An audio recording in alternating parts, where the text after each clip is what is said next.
Okay, this is a 2003 Jeep TJ. I'm in my underwears, I'm in my driveway, I'm trying to get this done. I'm gonna knock this out for y'all real quick. Okay, so here's the deal. I got an upper control arm that mounts to the top of the pumpkin of the differential. These bushings are seized up in here really hard. I haven't seen a video on the best way to get these out. This even works for the one inside the pumpkin. I'll show you. So what you do is you take your ball joint press from Harbor Freight for like 30, 40 bucks. You take your smallest cup, you have this flared side, then you have a straight side. You take the small cup, you put it on the non-flare side, you take your cup, you put your cup on that. And then what you do, okay, well, let me back up real quick. Let me show you this. Take a 3/8 paddle bit. Y'all can see that, a 3/8 paddle bit. Before you do that, take that 3/8 paddle bit and just run as many holes as you can get through that rubber bushing.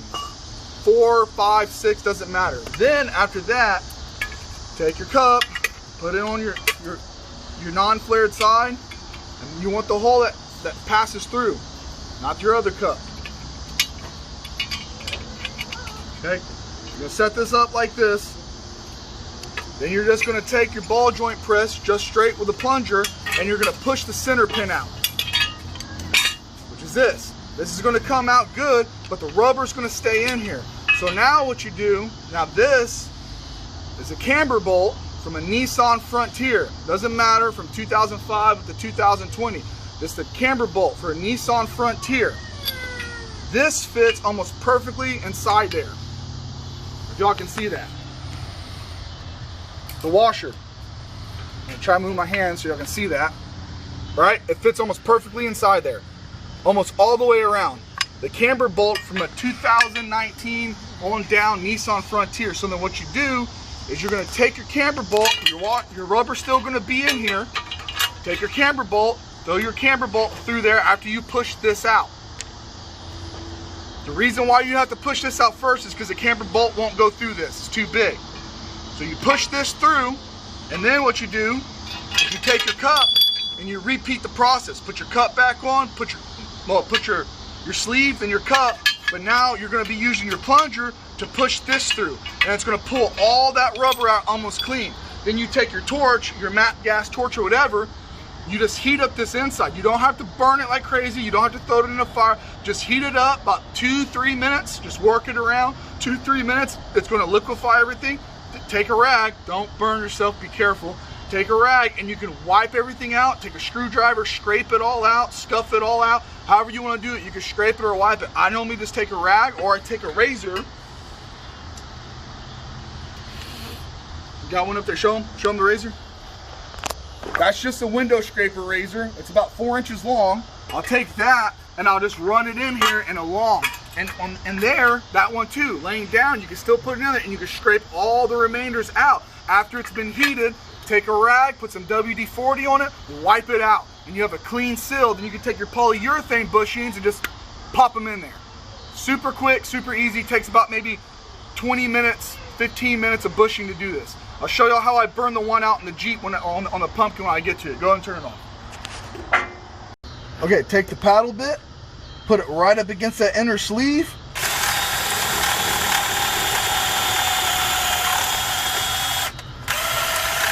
The difference between a paddle bit and a drill bit is a paddle bit is a cutting blade.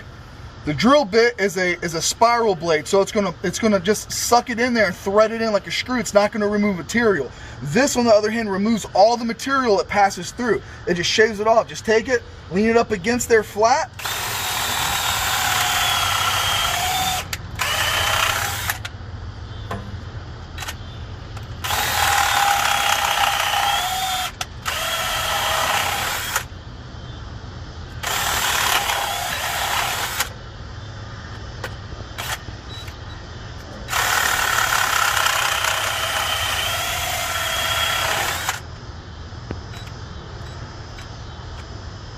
Remember, the more material you can take out, the better.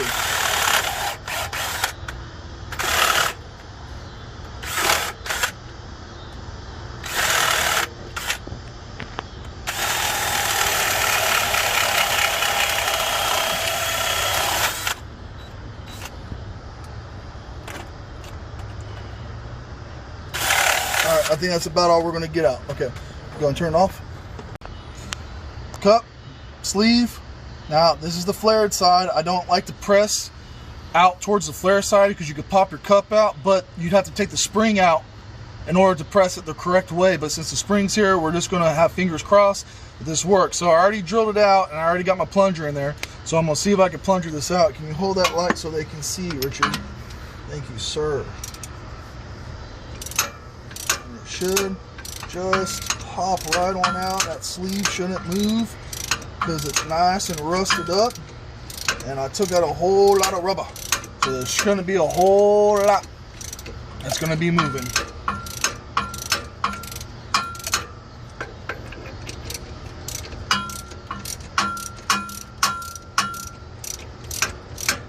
Some people use impacts on these, and you can. Oh, there it goes. I think it's already through.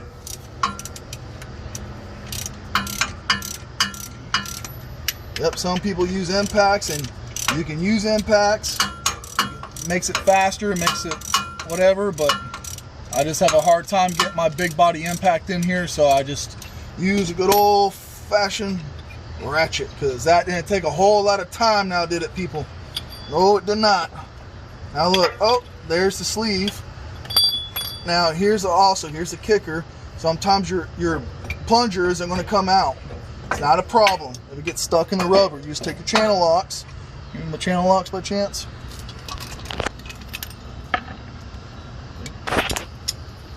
You take your channel locks and you just give it a good old just wiggle about. Just wiggle, wiggle, wiggle, and look, it comes right on out. You just take it and you just stick it right back up in there, right in that hole. I know sometimes it takes a few guys to get it on the first try, you know. Now for this right here, same thing, just how you took your plunger out. Take your pliers. I don't know, rusted up, you know. Just pull it right on out. Now, camber bolt. Where's the camber bolt at? I'm going to take the camber bolt right here. Put the beam right here. There you go. Take the camber bolt. See, now it can run through, and it's almost exact diameter. And then we're going to take the sleeve. Where did my cup go, Phil? Take the sleeve of the cup. Same thing. So go over this way. It's a lot easier to do this if you have 3 hands. Unfortunately, God only blessed me with 2.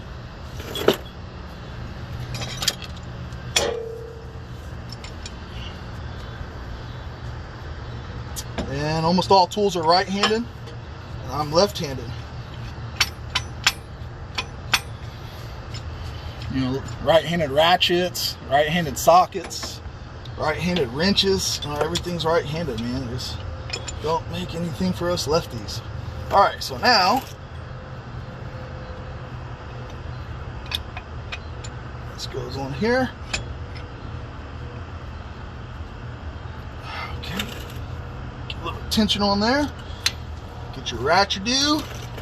Again, you can use an impact. You can use whatever you want to use. I use a ratchet. You're gonna watch that.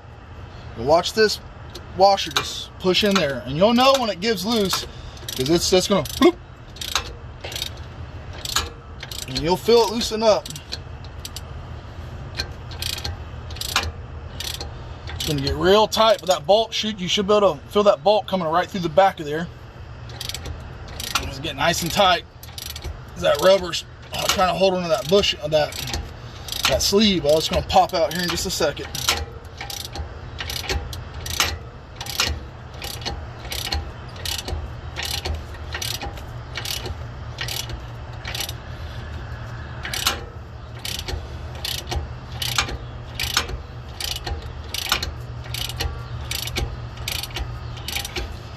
It helps too if you don't work out your chest and your back before you do stuff like this. Come on. Oh, I'm starting to get a back cramp. Hold on, guys. Oh, I'm not as young as I used to be, and I probably didn't drink enough fluid, and it's been dry here in Houston the last couple days, and I haven't been drinking enough water. I haven't been sweating. Oh, there it goes. Look at that. Just popped loose. Well, it's getting a lot easier.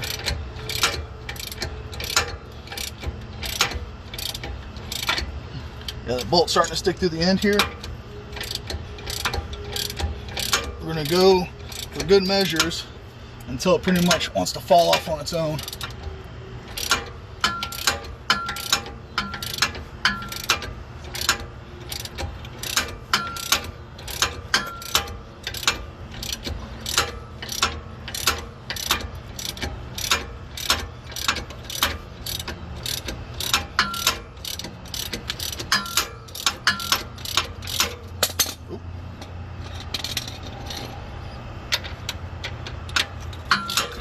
Oh, there it is.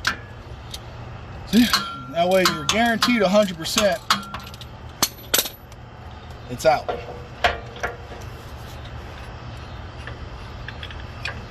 A lot of people make this job seem like it's one of the most impossible feats to do on these Jeeps. It's not. You just need to be a little creative and think about what you're working with and the physics of it. See, now look, there's the camber bolt, and there's the bushing. It's in that sleeve right there. Now, this bolt don't mean nothing because the whole purpose of the bolt is just to pull this stuff out. There it is. There's your bushing. Okay, get this out now. Now look, there's almost nothing left in here. There's a little bit on the sidewall, just like the other one, but not much. Let me see the torch, Richard, and the lighter. And guys, I know this is raw, uncut footage, you know, not edited down and filtered out. Raw, uncut. You seen it first, and you seen it here on the Hickos. Now look, there is a lot of oil under here, and there is a lot of other shit that could go terribly wrong. So we got a fire extinguisher right here, just in case. Why? Because this old Texas boy ain't as stupid as he sounds. I know, like you're about to take a torch to the bottom of your Jeep, you idiot. That's not that bad of a torch. And just be careful with your boot right here. And you just do this for just 2-3 minutes. Don't let it catch on fire. You do want to burn it out, you know, pretty decent.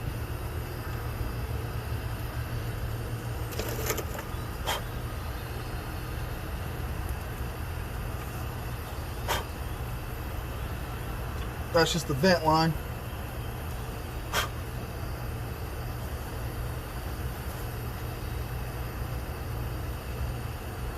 And you can take a razor and you can cut a lot of this out first before you start burning it, and it cuts the flames down a lot. But like I said, the flames don't really get that big, and this engine gets up to 220 degrees, and it's going to take a lot to heat that engine block up and anything else. I know there's wires and plumbing, but it's not going to get that hot above this. Look, put my hand above it, you can't even feel the heat. And the only thing really that's going to be directly in contact with maybe some flame is your track bar and your track bar bushing and your spring. But that stuff's pretty much typically safe with the bushing, but you can replace that too if you already have a kit like I do.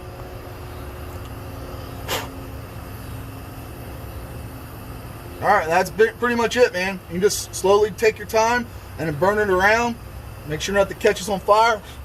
And then just scrape it out. Pretty simple. Hope you guys don't burn your Jeep or your house down. It's not my fault if you do, if you take this advice. Alright, that's it. Take it off.